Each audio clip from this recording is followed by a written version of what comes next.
እግዚአብሔር አለ አለ ምን አለ እግዚአብሔር አለ ወላዲተ አምላክን አለ በፊት የወጥቶ እንደው ጀታላት አለ ሰርቋል በል ሰርቋል ሰርቋል የሰው መዝሙር ሰርቋል ሰርቋል ሰርቋል በል ሰርቋል ሰርቋል የሰው ዜማ ሰርቋል ሰርቋል ለጅታ ካሳይዛ ማርሌኑ አልካንታ ይሰወሉ ወንዳ Wolonda, ogon kaya wakin tia di makati dia saran. Birai ya pulang sumin dia saran. Bagi makagan kan dia saran kan kai satu baru bahasa dia bahasa dia. Jadi saku ini mereka ya sahal miskap.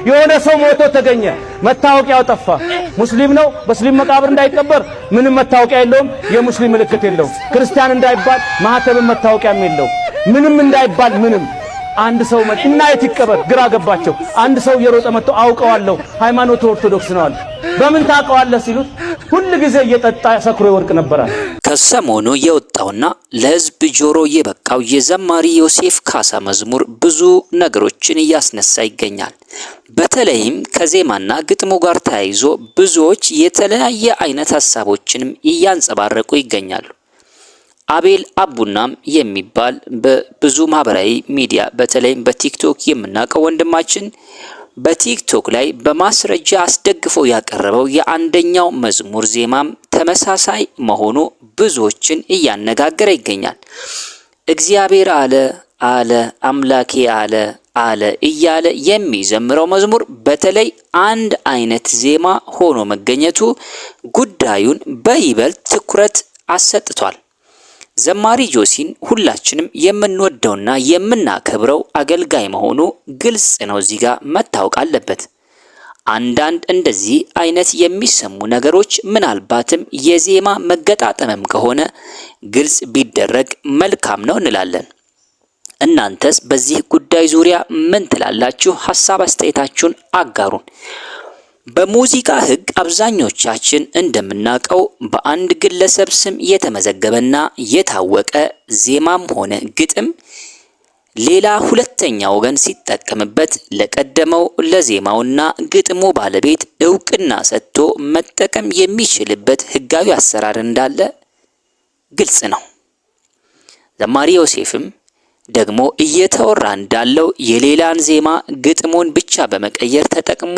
ከሆነ እንኳ ያ የዜማው ባለቤት ጥያቄ ያቀርብ ነበር እያልንኛ የኛን እይታ ማስቀመጥ እንፈልጋለን እንደ ሚዲያ ያው ጉዳዩ ተጣርቶ ትክክለኛ መረጃ እስክናገኝ ሐሳቡን በዚሁ እየቋጨን ዘማሪ ፓስተር ዮሴፍን ግን ላበረከተልን ድንቅ ዝማሬዎቹ ጌታ አብዝቶ ይባርከው ማለት እንወዳለን ለጅታ ካሳይዛ ማርሌኑ አልካንታ ይሰወሉ ወንዳ ogon kaya wakin tia di makati dia saran birai ya pulang sumin dia saran bagi ነገር ግን መንፈስ ቅዱስ በእናንተ ላይ በወረደ ጊዜ ኃይልን ትቀበላላችሁ በኢየሩሳሌምም በይሁዳም ሁሉ በሰማርያም እስከ ምድር ዳርም ድረስ ምስክሮቼ ትሆናላችሁ ብሎ እንደተናገረ ጌታችን መድኃኒታችን ጌታ ኢየሱስ ክርስቶስ በሐዋርያት ሥራ ምዕራፍ 1 ከቁጥር 8 ላይ ቦታና ሁኔታን የማይለየው መንፈስ ቅዱስ በድንቅ አሰራር ሲገለጥና የእግዚአብሔር ቃል ሲሰበክ የሚያሳይ ቪዲዮ በተለያዩ ማህበራዊ ሚዲያዎች ላይ ሲንሸራሸር እኛም ተመልክተናል ተጋበዙት መንፈስ ቅዱስ የሰዎችን ልብ እምነታቸውን ብቻ በመመልከት ሰዎችን እንደሚጠቀምባቸው አንዱ ማሳያው ነው ይሄ ቪዲዮ ጌታ ሲሰራ የሰዎችን የትምህርት ደረጃ ያሉበትን ሁኔታ ጾታ መኖሪያ አካባቢ ብሔር ቋንቋ የመሳሰሉትን ሰውኛ የሆኑ መለኪያዎችን ሚዛኖችን ማለት ነው በፍጹም አይመለከትም ይልቁን እርሱ የሚመለከተው ትሁትና ቅን ልብ መሆኑንም መጽሐፍ ቅዱሳችን ይናገራል ለዛ ነው መጽሐፍ ሲናገር በትንቢተ ኢሳይያስ ምዕራፍ 66 ላይ እግዚአብሔር እንዲህ ይላል ሰማይ ዙፋኔ ነው ምድርም የእግሬ መረገጫ ናት የምትሰሩልኝ ቤት ምን አይነት ነው የማርፍበት ስፍራ ምንድነው እነዚህን ሁሉ እየሰርታለችና እነዚህ ሁሉ የኔ ናቸው ይላል እግዚአብሔር ነገር ግን ወደዚህ ወደ ትሁት መንፈሱም ወደ ተሰበረ በቃሌም ወደሚንቀጠቀጥ ሰው እመለከታለሁ ብሎ የሚናገረው መጽሐፍ ቅዱሳችን። ስለዚህ እግዚአብሔር ለእያንዳንዳችን ቅንና ትሁት እንዲሁም እግዚአብሔር ራሱ የሚፈልገው አይነት ልብ ይስጠን እያልን ወደሚቀጥለው ተሸጋገርን። የሆነ ሰው ሞቶ ተገኘ፣ መታወቂያው ጠፋ።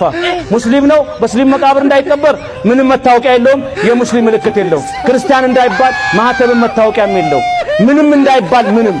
አንድ ሰው እና የት ይቀበር ግራ ገባቸው። ከሰሞኑ መምህር ምህረተአብ አሰፋ የተባለ አንድ የኦርቶዶክስ እምነት ተከታይና እንዲሁም አስተማሪ የሆነ ሰው እያስተማረ በመድረክ ላይ የተጠቀመው ምሳሌ ብዙዎችን አስገርሟልም፣ በብዙዎችም ዘንድ ፈገግታንም አጭሯል። ምንድነው ለመሆኑ የሆነው ነገር? አንድ ሰው ሞቶ ተገኘ ይላል መምህር ምህረተአብ። አንድ ሰው ሞቶ ተገኘ፣ መታወቂያ የለውም። ኦርቶዶክስ መቃብር እንዳይቀበር የኦርቶዶክስ መታወቂያ የለውም። ሙስሊም መቃብርም ሄዶ እንዳይቀበር የሙስሊም መታወቂያ የለውም። መታወቂያ የለም በኪሱ ውስጥ። የት ይቀበር ይሄ ሰውዬ? ከዛ ሁሉም ግራ በተጋባበት መሃል አንድ ሰው እየሮጠ መጣና እኔ ያውቀዋለሁ ኦርቶዶክስ ነው አለ። በምን ታውቃለህ? በምንስ አወክ ሲባል አይ ሁልጊዜ ሰክሮ እየመጣ ቦይ ውስጥ ይተኛ ነበር አለ በማለት የተጠቀመው ምሳሌ በብዙዎች ዘንድ አግራሞትን አጭሯል። እንግዲህ ከዚህ የምንረዳው እኛ እንደ ክርስቲያኖች የምንታወቀው በምንድነው ብለን ራሳችንን እንድናይና እንድንመረምር የሚያደርግ ትልቅ ምሳሌ ነው። አሁን ስለ መጠጥ፣ ስለ ብቅል፣ ስለ ስካር ማውራት ፈልገን አይደለም። እግዚአብሔርም ሰውም የሚያውቀን በማመናችን ነው ወይስ ባለማመናችን? በፈሪነታችን ነው ወይስ እግዚአብሔር ላይ ባለን መደገፍ? በማጉረምረማችን ነው ወይስ ስለ ሁሉ እግዚአብሔርን በማመስገን? እኛ ዳግም የተወለድን ክርስቲያኖች የምንታወቅበት የራሳችን የሆነ የተሰጠን መታወቂያ አለ። እሱም እምነት ይባላል። እምነት ዓለም ያሻውን ሊል ይችላል። ሰዎችም እንደዛው እንደፈለጉ ሊናገሩ ይችላሉ። እኛ ግን በእግዚአብሔር ላይ ያለን እምነት ሁልጊዜም የጸና ነው። በእምነታችን በእግዚአብሔር ላይ ባለን መደገፍ ጸንተን እንድንቆም ብሎም ደግሞ በዚያ እንድንታወቅ ጌታ ኢየሱስ ይርዳን እያልን የዛሬውን በዚያ በቃን። በያላችሁበት ሰላም